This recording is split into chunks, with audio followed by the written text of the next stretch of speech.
I would like to begin this video by saying that there are actually no confirmed cases of COVID-19 here in the Federated States of Micronesia. It is joining that small but rapidly declining group of nations that are supposedly COVID-19 free.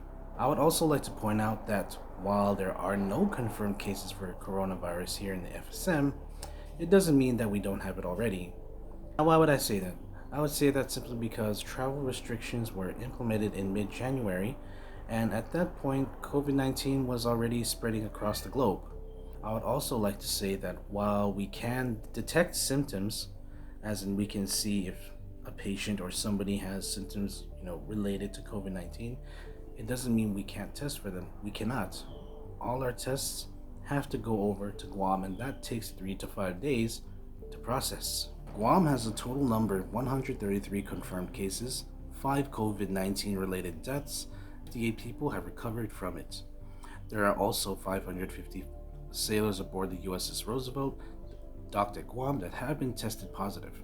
Hawaii has a total number of 499 confirmed cases and 9 COVID-19 related deaths. The United States as a whole has 560,433 confirmed cases, 22,115 COVID-19 related deaths, and 32,634 recovered from the virus. These numbers, while I'm talking into this camera, they are subject to change because this is a developing situation. COVID-19 has taken the world by storm, affecting many countries across the world, such as the United States, South Korea, Iran, Italy, China obviously, UK, and pretty much every country in the world minus 15.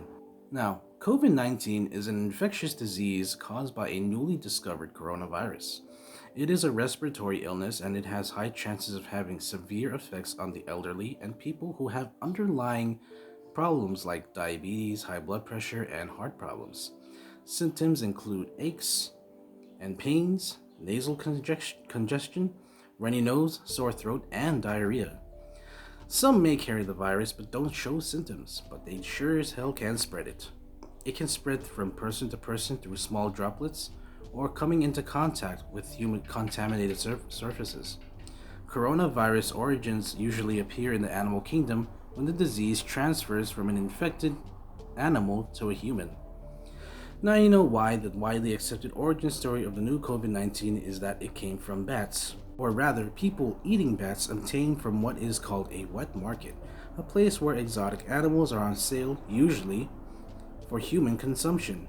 This can range from bats to frogs and toads to dogs to snakes and other animals one usually doesn't put in their mouths, at least in our part of the world. The FSM has taken a proactive approach to handling this situation since COVID-19 was announced earlier this year.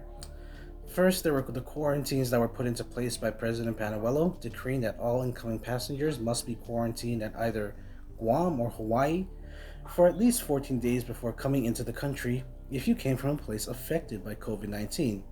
And there was just that straight up ban from people coming from China, and that ban for people going to China. The FSM Congress tried to lift the restrictions on the ground of the damage that would come to the local economy. However, that didn't pass, at least the first time. More on that later. Many didn't agree with the travel restrictions. With strict quarantine procedures put in place by executive order, some people felt the hurt more than others, namely the hotels of our nation and other businesses associated directly with tourism. With little to no tourists coming in from abroad to pay for room and board, some hotels laid off their employees and closed their doors, effectively hurting them in a really, really bad way, and probably for a really long time. People went completely banana balls after the first cases were announced in places like Hawaii and Guam. People were going around buying canned goods, hand sanitizer, soap, and yes, they were buying a lot of toilet paper.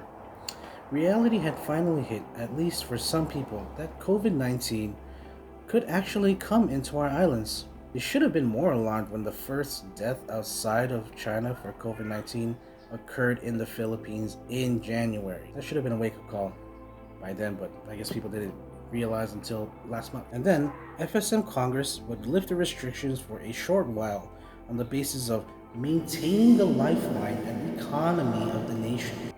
However, at the time of that lift, cargo ships and arrivals from planes were still coming into the country, provided they would follow the quarantine guidelines laid down by the president.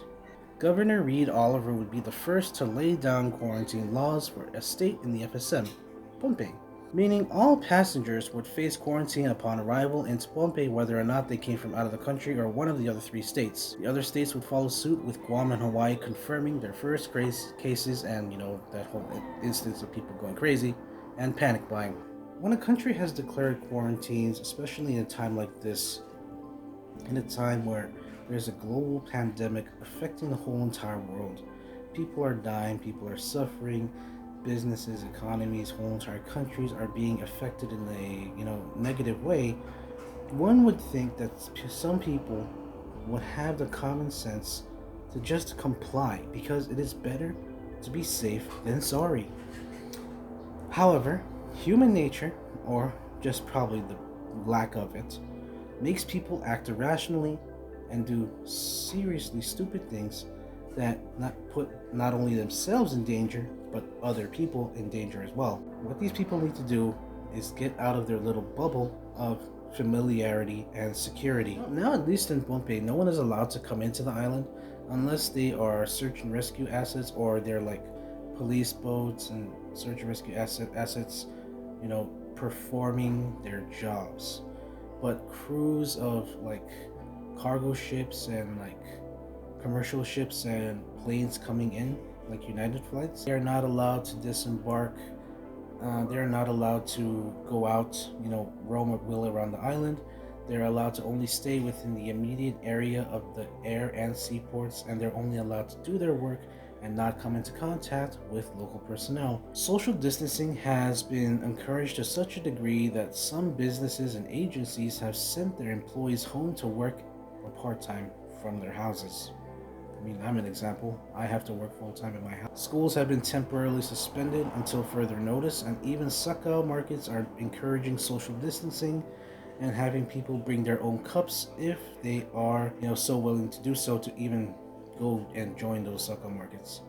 Big events where many people come together are being discouraged, but are still happening, such as funerals, parties, and again, sakao markets. Recently, the FSM national government has disallowed travel for its citizens unless it's on a certain basis. Those being for people returning to their permanent homes abroad for either work or school, or they're actually seeking medical aid. Citizens are being discouraged from unnecessary travel.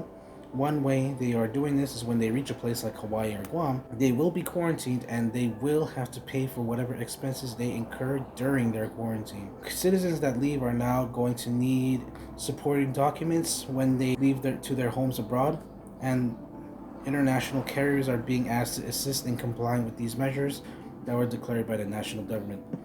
Some may say that this is fear-mongering and unnecessary. That may have been the case a few months ago when Hawaii and Guam didn't have any cases, but time has proved them wrong. Hawaii and Guam now have cases, and it's not fear-mongering. It's called being prepared. I will not even try to argue them. I will just state the facts. As of now, there are no confirmed cases in the country, and it is working. Life is still pretty much going on. As of now, we are being reminded to practice personal hygiene, social distancing, and become informed on the situation which is affecting the world. This is not the end of the world. An event like this happens every 100 years, a pandemic that sweeps over the world. All I can say is we should stay healthy, stay positive, and we will endure. Just been a very short episode with me, PJ, and I want to say thank you for tuning in, and I will see you very soon.